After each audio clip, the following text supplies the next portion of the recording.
Simak hingga selesai ya, karena ini penting sebagai awareness bagi Anda, pengguna ponsel dengan akses finansial ke rekening di bank Anda. Ponsel pintar yang Anda genggam hari ini sejatinya adalah sebuah paradoks. Di satu sisi, ia adalah perangkat paling kuat yang pernah ada dalam sejarah konsumen. Mengandung seluruh identitas digital Anda, mulai dari korespondensi paling intim, lokasi real-time, hingga akses ke rekening perbankan dan aset finansial yang nilainya bisa sangat besar. Di sisi lain, ia adalah target paling menggiurkan bagi para penjahat siber di seluruh dunia. Data riset terbaru membuktikan betapa seriusnya ancaman ini. Kaspersky melaporkan bahwa sepanjang tahun 2024, serangan Trojan Banker terhadap ponsel pintar melonjak 196% dibandingkan tahun sebelumnya, dengan total lebih dari 1,24 juta serangan terhadap perangkat Android. Pada paruh pertama tahun 2025, tren ini semakin mengkhawatirkan. Serangan terhadap pengguna Android meningkat 29% dibanding periode yang sama di 2024 dan 48% lebih tinggi dibanding paruh kedua 2024. Sementara itu, laporan Zimperium mencatat lebih dari 239 aplikasi berbahaya berhasil lolos ke Google Play Store dan diunduh lebih dari 42 juta kali antara Juni 2024 hingga Mei 2025. Para penjahat cyber kini tidak lagi bekerja secara soliter demi prestis. Mereka mengikuti logika bisnis sederhana yang pernah diungkapkan perampok bank legendaris Willie Sutton ketika ditanya mengapa ia merampok bank. Karena disitulah uang berada. Di era digital ini, bank yang paling mudah dibobol justru ada di saku Anda. Salah satu metode paling mematikan yang mereka gunakan adalah penyalahgunaan layanan aksesibilitas, accessibility abuse. Memahami accessibility abuse. Layanan aksesibilitas, accessibility services, pada Android adalah fitur mulia yang lahir dari semangat inklusivitas digital. Ia dirancang untuk membantu pengguna penyandang disabilitas, seperti tunanetra atau mereka dengan keterbatasan motorik, agar dapat berinteraksi dengan perangkat melalui pembaca layar, navigasi suara, atau kontrol alternatif. Namun bagi pelaku kejahatan siber, fitur ini adalah pintu emas. Begitu izin aksesibilitas diberikan oleh pengguna, bahkan seringkali tanpa disadari sepenuhnya, sebuah aplikasi jahat dapat bertindak seperti tangan tak terlihat di dalam sistem Anda. Melihat apa yang tampil di layar, membaca setiap karakter yang diketik, menekan tombol secara otomatis, dan bahkan menavigasi antar muka aplikasi lain seolah-olah dialah si pemilik sah perangkat. Berbeda dari serangan jaringan konvensional yang dapat diblokir oleh enkripsi SSL-TLS, serangan berbasis aksesibilitas terjadi di dalam perangkat itu sendiri, setelah semua data telah didekripsi dan ditampilkan kepada pengguna. Inilah yang membuat ancaman ini begitu berbahaya.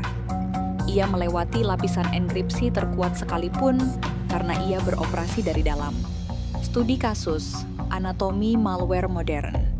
Untuk memahami seberapa canggih ancaman ini, mari kita bedah dua contoh nyata yang terdokumentasi oleh peneliti keamanan terkemuka. Fantasy Hub, rat sewaan dari jaringan kriminal. Pada November 2025, peneliti keamanan dari Zimperium Labs mengungkap sebuah ancaman bernama Fantasy Hub, sebuah remote access Trojan, RAT Android, yang dijual melalui kanal-kanal berbahasa Rusia dengan model berlangganan, malware as a service _MAAS. Dengan harga berlangganan mulai dari $200 Amerika Serikat per minggu hingga $4.500 Amerika Serikat per tahun, siapapun termasuk penjahat dengan keahlian teknis minim dapat menyewa akses ke alat pengintaian kelas tinggi ini. Yang membedakan Fantasy Hub dari malware konvensional adalah kelengkapan ekosistemnya. Pelanggan tidak hanya mendapatkan kode berbahaya, mereka mendapat paket turnkey yang mencakup dokumentasi lengkap, video tutorial, halaman Google Play palsu yang meyakinkan, dan bot Telegram untuk mengelola operasi. Korban dijebak untuk mengunduh APK yang menyamar sebagai pembaruan Google Play. Begitu terinstall, malware ini mampu mencuri SMS, riwayat panggilan, kontak, foto, dan video. menghapus notifikasi OTP agar korban tidak sadar transaksi ilegal sedang terjadi, menampilkan jendela perbankan palsu menggunakan web view, serta melakukan streaming audio dan video langsung dari kamera dan mikrofon perangkat menggunakan teknologi WebRTC secara diam-diam real time. Kecanggihan teknis Fantasy Hub juga patut dicatat. Muatannya disimpan dalam keadaan terenkripsi dalam aset bernama metadata.dat dan hanya didekripsi saat dieksekusi di perangkat korban, sehingga sulit terdeteksi oleh pemindaian antivirus statis. FVNC Bot, VNC tersembunyi di balik aplikasi keamanan palsu. Ancaman lain yang terdokumentasi adalah FVNC Bot, sebuah trojan perbankan Android yang awalnya menyamar sebagai aplikasi keamanan bank resmi, termasuk meniru M-Bank di Polandia. Ia mengeksploitasi layanan aksesibilitas secara langsung untuk mencatat setiap ketukan pada keyboard. Keylogging melakukan serangan injeksi web dan menampilkan overlay kredensial yang tersembunyi. Uniknya, FVNC Bot menggunakan teknologi Virtual Network Computing (VNCE) untuk memberikan kendali perangkat secara real-time kepada penyerang. Artinya layar Anda sedang ditonton dan dikendalikan dari jarak jauh tanpa sepengetahuan Anda. Bagaimana cara kerjanya? Mekanisme serangan berlapis. Serangan berbasis aksesibilitas tidak terjadi secara tiba-tiba. Ia adalah sebuah operasi berlapis yang menggabungkan rekayasa sosial dengan eksploitasi teknis. Tahap 1. Jebakan sosial, pretexting, dan urgensi. Penyerang memanfaatkan pretexting, menyamar sebagai pihak terpercaya seperti pihak bank, Google, atau operator seluler untuk membangun kepercayaan. Pesan-pesan seperti akun Anda akan diblokir jika tidak segera memperbarui aplikasi ini dirancang untuk memicu rasa panik dan menghilangkan kemampuan berpikir kritis korban. Studi menunjukkan bahwa pengguna 39% lebih mudah mengeklik tautan mencurigakan di ponsel dibanding di laptop, karena konteks keamanan yang lebih lemah saat menggunakan ponsel. Tahap 2. Penyelundupan via sideloading. Karena Google Play Protect secara aktif memindai aplikasi dari toko resmi, penyerang mengarahkan korban untuk menginstal API dari sumber pihak ketiga, sideloading.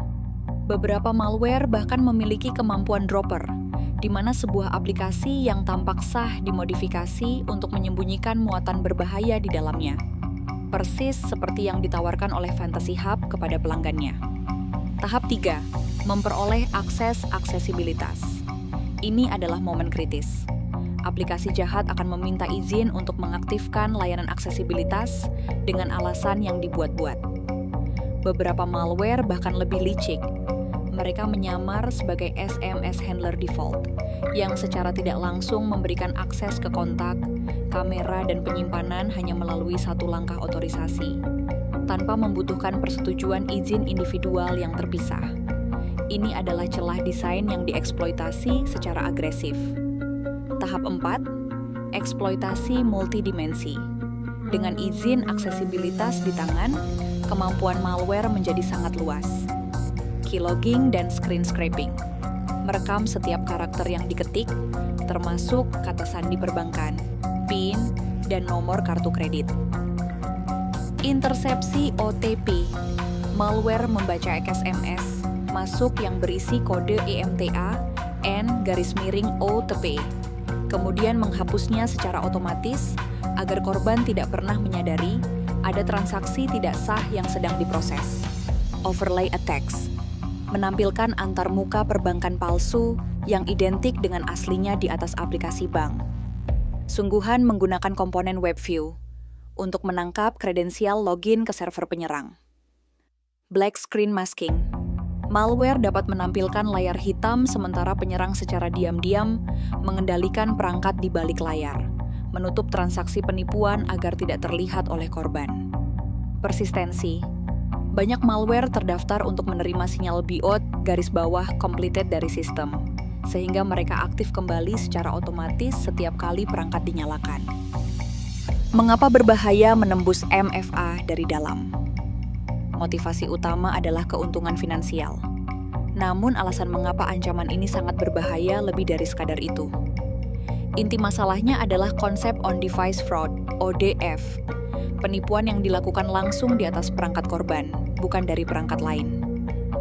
Ini berarti penyerang menggunakan sesi yang sudah terautentikasi milik korban untuk melakukan transfer dana. Dari sudut pandang server bank, transaksi tersebut terlihat sah sepenuhnya, karena berasal dari perangkat yang benar, dengan sidik jari perangkat yang benar, dan bahkan telah melewati EMFA.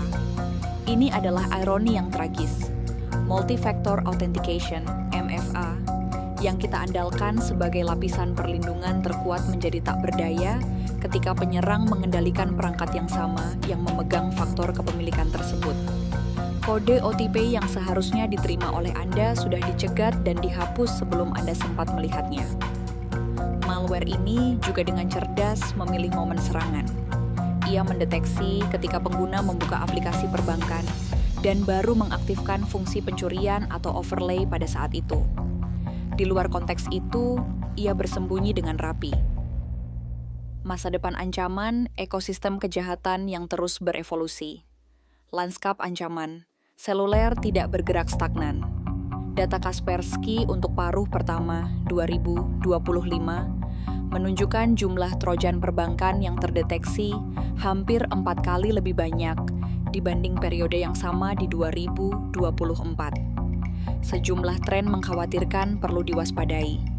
Demokratisasi, kejahatan via MAS, model malware as a service seperti Fantasy Hub dan Albiriox, terdeteksi September 2025, telah menurunkan ambang batas teknis kejahatan siber secara drastis.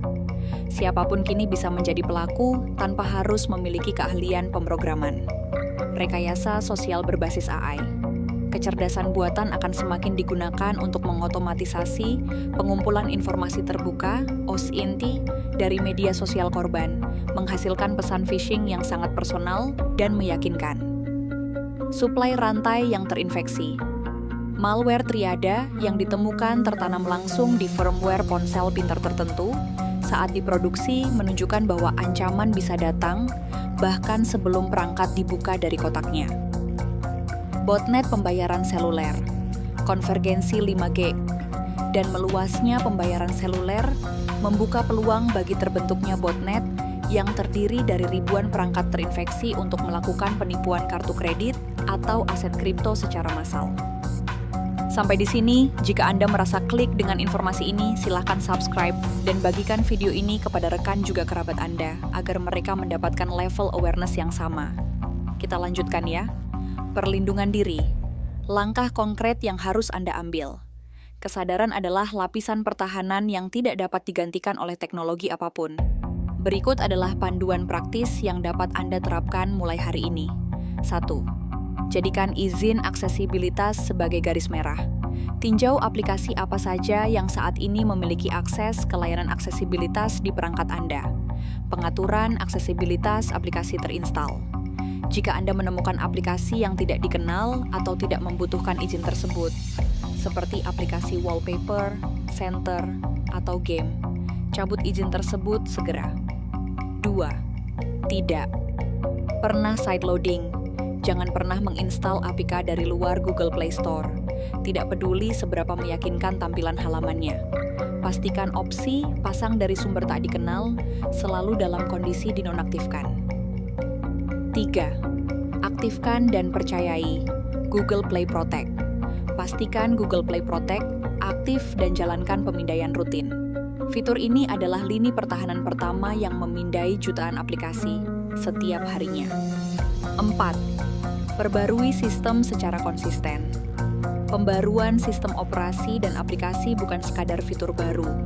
Ia adalah tambalan keamanan terhadap celah yang sedang dieksploitasi secara aktif. Perangkat yang usang adalah perangkat yang rentan. 5. Waspadai psikologi urgensi.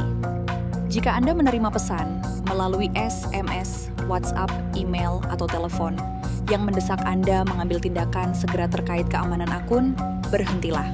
Tarik napas. Hubungi bank atau layanan terkait langsung melalui nomor resmi yang tertera di website resmi mereka, bukan melalui tautan atau nomor yang ada di pesan tersebut. 6. Lakukan audit izin bulanan. Luangkan beberapa menit setiap bulan untuk meninjau aplikasi mana yang memiliki akses ke aksesibilitas, SMS, kamera, lokasi, dan mikrofon. Tanyakan, apakah izin ini benar-benar dibutuhkan? Jika tidak, cabut. 7. Gunakan kunci layar yang kuat. Gunakan PIN minimal 6 digit atau kata sandi alfanumerik. Bersihkan layar secara rutin untuk mencegah smudge attack, di mana bekas sidik jari mengungkap pola kunci Anda. 8. Hindari routing. Routing menghancurkan model keamanan sandboxing Android yang melindungi data finansial Anda, kecuali Anda seorang profesional keamanan dengan tujuan spesifik. Hindari routing pada perangkat utama Anda. 9. Aktifkan fitur Remote Wipe. Pastikan fitur Find My Device aktif. Jika perangkat Anda hilang atau terbukti terinfeksi secara parah, Remote Wipe adalah opsi terakhir untuk melindungi data Anda dari penyalahgunaan lebih lanjut. Penutup.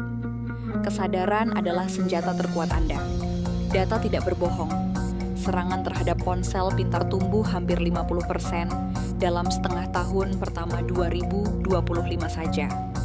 Namun statistik ini tidak seharusnya membuat Anda pasrah. Justru sebaliknya.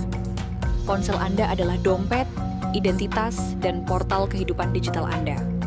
Para penjahat siber yang mengembangkan Fantasy Hub, FVNC Bot, Toxic Panda, dan penerus-penerusnya bekerja dengan disiplin, terorganisir, dan berorientasi pada keuntungan finansial. Mereka tidak diskriminatif. Siapapun yang lalai adalah target potensial. Pertahanan terkuat bukan hanya teknologi, meskipun memperbarui sistem, mengaktifkan Play Protect, dan mengelola izin adalah langkah wajib. Pertahanan terkuat adalah literasi digital dan kebiasaan berpikir kritis sebelum bertindak. Rekayasa sosial berhasil bukan karena korban bodoh, tetapi karena mereka ditekan untuk bertindak cepat tanpa berpikir. Dengan memahami cara kerja ancaman ini, dari model MAAS yang telah mendemokratisasi kejahatan siber, hingga mekanisme intersepsi OTP yang membuat MFA seolah tidak berguna, Anda telah memiliki keunggulan informasional yang nyata. Gunakan keunggulan itu. Data Anda adalah milik Anda sepenuhnya. Jagalah ia. Akhir kata, tetap tenang, tetap aman bersama Zona Aman HP Channel. Jangan lupa subscribe dan sampai bertemu lagi di video menarik berikutnya.